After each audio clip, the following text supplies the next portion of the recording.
Assalamualaikum warahmatullahi wabarakatuh. Sini saya akan menjelaskan tentang pengertian laporan. Pengertian laporan merupakan sebuah laporan tertulis dan dari nilai dan penilaian yang telah dilaksanakan oleh penilaian kepada pihak yang memberi tugas. AIRIA memberikan standar bahwa laporan penilaian setidaknya harus mencakup beberapa hal sebagai berikut. Yang pertama, identifikasi dan deskripsi mengenai properti subjek yang dinilai. Yang kedua, kepentingan yang terdapat dalam properti yang dinilai. Yang ketiga, mengidentifikasi opini yang menjadi tujuan penelitian dan sekaligus kegunaan penilaian itu sendiri. Yang keempat, menetapkan tanggal penilaian, tanggal infeksi lapangan, dan tanggal pelaporan. Yang kelima, menerangkan prosedur penilaian yang digunakan. Adapun menurut standar penilaian Indonesia, laporan penilaian seharusnya yang pertama menyusun kesimpulan penilaian secara lengkap dan mudah dimengerti serta tidak menimbulkan kesalahpahaman. Yang kedua, mengidentifikasi pemberi tugas. Yang ketiga, menentukan dasar penilaian. Yang keempat, mengidentifikasi dan menjelaskan hak kepemilikan. Yang kelima, menjelaskan ruang lingkup penilaian. Yang keenam, menjelaskan seluruh asumsi dan kondisi pembatas yang mendasari kesimpulan nilai. Menurut standar penilaian Indonesia, penyajian laporan ditentukan oleh penilai dan pemberi tugas berdasarkan instruksi dan spesifikasi penugasan.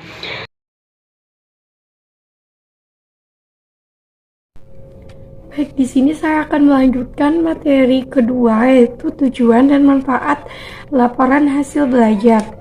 Nah, yang pertama itu tujuannya untuk mengetahui aspek fisik atau perkembangan fisik terhadap anak didik.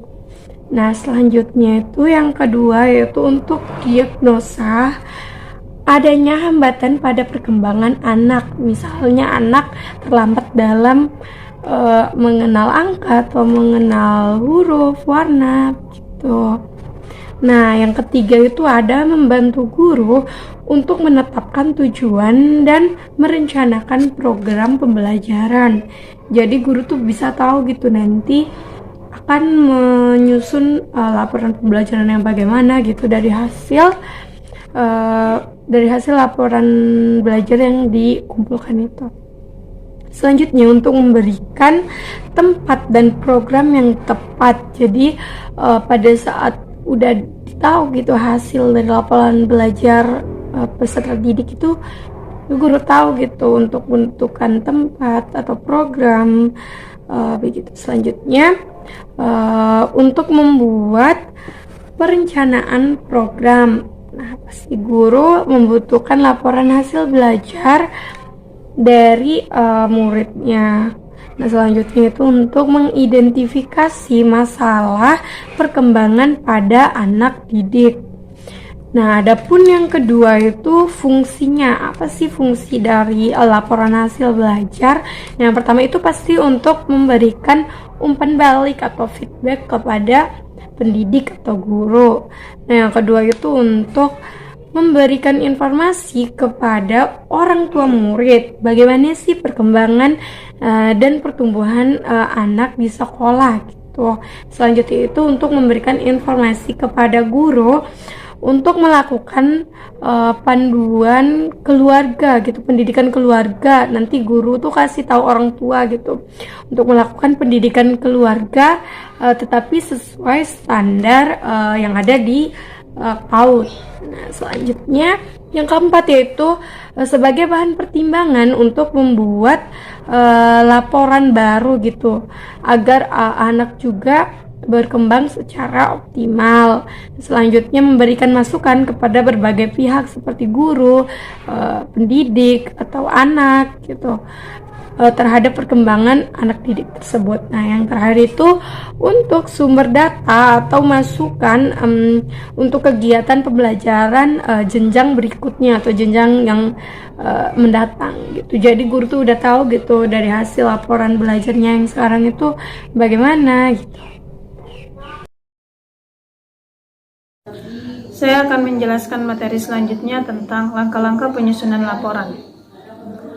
Laporan penilaian diharapkan dapat memberikan informasi agar pembaca laporan dapat memperoleh kejelasan tentang hasil yang dicapai anak dari kegiatan yang diikuti dalam waktu tertentu. Laporan penilaian dapat dibuat dalam kurun waktu bulanan, catur bulan, semester, dan tahunan. Untuk itu, laporan harus disusun sedemikian rupa agar mudah dipahami. Langkah-langkah untuk menyusun suatu laporan yang baik ada 4 yang perlu diperhatikan, yaitu pengumpulan data, pengolahan data, penyusunan isi laporan, dan bentuk laporan. Yang pertama, pengumpulan data. Laporan yang baik harus didukung oleh adanya data atau keterangan yang kuat dan relevan dengan masalah yang dilakukan atau dipersiapkan, yakni perumusan masalah yang akan dilaporkan, baik itu berkenaan dengan masalah administrasi, penilaian, ataupun penelitian. Masalah tersebut harus dirumuskan dan dianalisa secara operasional sehingga dapat mengarahkan pelapor dalam menggunakan data yang diperlukan itu. Selanjutnya, sumber data yang digunakan. Data harus dikumpulkan dari sumber yang benar-benar memiliki data, mampu dan bersedia memberikan data yang diperlukan itu. Yang ketiga, alat pengumpulan data yang digunakan untuk tujuan tersebut hendaknya dipersiapkan secara cermat sehingga pelapor dapat menggunakan alat tersebut secara efektif dan efisien. Yang keempat, cara pengumpulan data yang harus disesuaikan dengan kemampuan pengumpulan data, baik ditinjau dari segi waktu, keterampilan mengumpulkan data, dan biaya pengumpulan data. Selanjutnya, langkah-langkah yang perlu diperhatikan dalam menyusun laporan yang kedua yaitu pengolahan data. Data yang telah dapat dikumpulkan tidak akan mempunyai arti apabila tidak diolah. Dalam pengolahan data, pelapor dapat melakukannya baik secara sederhana dengan menggunakan metode statistika, bahkan dapat menggunakan komputer. Dalam pengolahan data ini termasuk pula proses penyusunan kesimpulan serta rekomendasi yang akan dikemukakan dalam laporan. Yang ketiga, penyusunan isi laporan.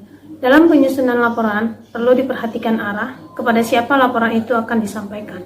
Yang keempat, bentuk laporan. Perlu diatur sedemikian sehingga laporan tersebut menarik bagi pembaca, mudah dibaca, mudah dicari bagian mana yang penting.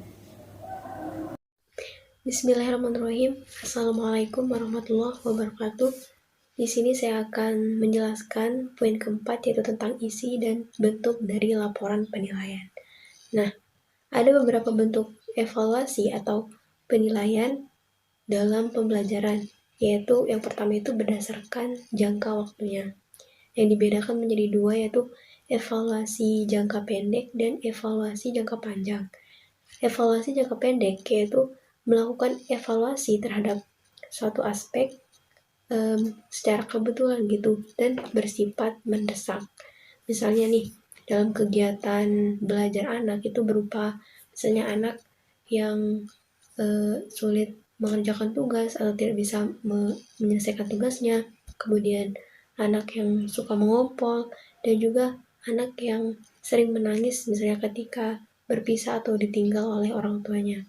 Nah, itu contoh dari evaluasi jangka pendek, dan biasanya juga ini tuh dilakukan melalui pengamatan kebetulan gitu atau observasi insidental. Kemudian yang kedua itu adalah evaluasi penilaian jangka panjang, yaitu penilaian yang dilakukan dengan cara menyeluruh, kemudian terorganisasi dan berkesinambungan, dan juga meliputi berbagai aspek dalam jangka waktu tertentu. Nah, misalnya nih, evaluasi ini biasanya dilakukan setahun sekali ataupun 2 tahun sekali. Ada juga yang dilakukan pada akhir semester dan lain sebagainya. Contoh dari evaluasi jangka panjang ini itu misalnya tuh ketika kita mengamati perkembangan anak, misalnya ya, perkembangan psikomotorik, kognitif, dan lain sebagainya itu kan memerlukan waktu yang panjang gitu untuk kita amati. Jadi ini tuh dimasukkan dalam penilaian jangka panjang. Jika dimasukkan dalam penilaian jangka pendek kan tidak mungkin kita mengamati perkembangan anak dalam waktu jangka pendek gitu. Perlu beberapa waktu atau beberapa hari untuk kita mengamati perkembangan anak. Nah itu.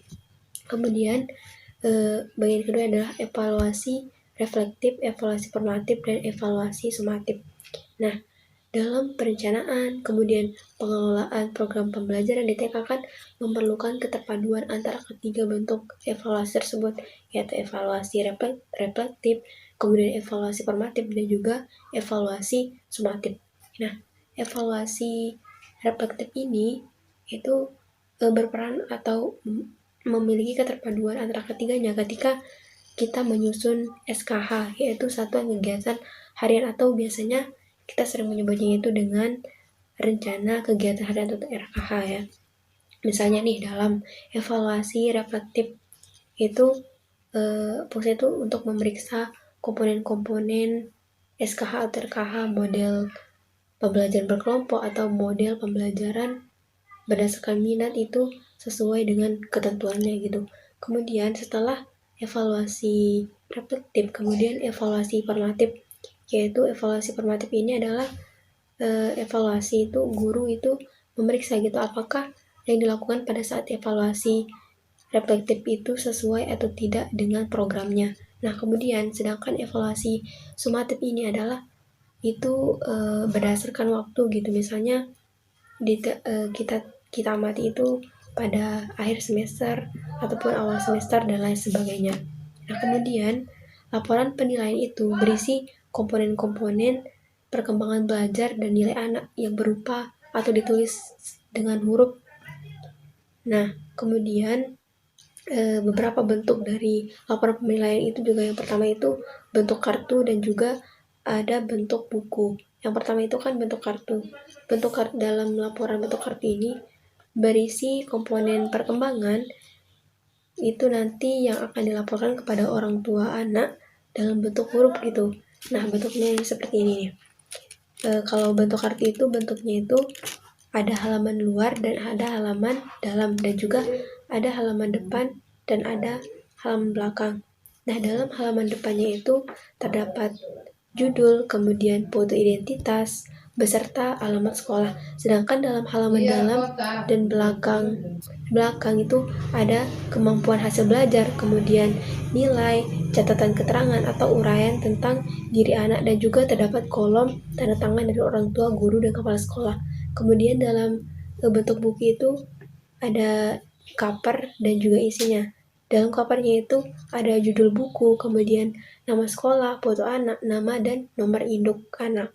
Sedangkan dalam isi dari bentuk buku atau laporan dalam bentuk buku itu adalah yang halaman pertamanya itu terdiri dari identitas anak, kemudian halaman keduanya itu berisi isi laporan penilaian. Nah, mungkin hanya itu. Assalamualaikum warahmatullahi wabarakatuh. Baik, bismillah, di sini saya akan menyampaikan materi terakhir dari kelompok saya, yakni mengenai mengomunikasikan laporan. Jadi apa sih mengomunikasikan laporan itu?